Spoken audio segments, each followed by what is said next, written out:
আগামী 13ই মে চতুর্থ দফার নির্বাচন বীরভূমে দুটি লোকসভা কেন্দ্র রয়েছে। একটি বীরভূম, অপরটি হচ্ছে বোলপুর লোকসভা কেন্দ্র। বোলপুর লোকসভা কেন্দ্রের একাধিক অঞ্চল নির্বাচনকে কেন্দ্র করে অগ্নিগর্ভের পরিস্থিতি তৈরি হয়েছে। কখনো দেখেছি আমরা বোমাবাজি হয়েছে, কখনো আবার দেখেছি গুলি চলেছে।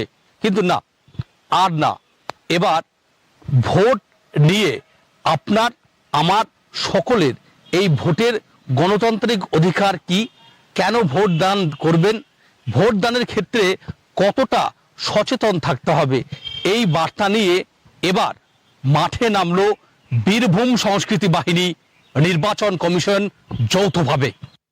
সামনেই লোকসভা নির্বাচন 13ই মে।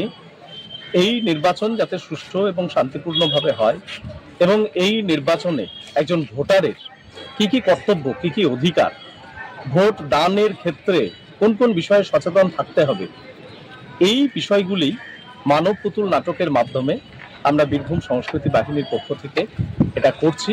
নানুর ব্লকের উদ্যোগে এই মুহূর্তে কীর্ণাহার বাস স্ট্যান্ডে আমরা আছি এবং 3 দিন ধরে পুরো নানুর ব্লকে ঘুরবো এই বার্তা নিয়ে। আসন্ন লোকসভা নির্বাচন 2024-এর এটা মাথায় রেখে আমাদের বিভিন্ন প্রোগ্রাম যে আমরা ভাবনা চিন্তা করি, তার মধ্যে এই এসভিপের আওতায় যেটা একটা করছে এই পথনাটিকা, যেটা এবার পথনাটিকার মাধ্যমে আমরা যেটা করতে চাই কি না, জনসাধারণকে আমরা সচেতন করতে চাই ভোটাধিকার সম্পর্কে, তাদের বিভিন্ন নিয়মকানুন সম্পর্কে জানানোর যে প্রচেষ্টা, সেই প্রচেষ্টা আমরা এই পথনাটিকার মাধ্যমে তুলে ধরার চেষ্টা করেছি।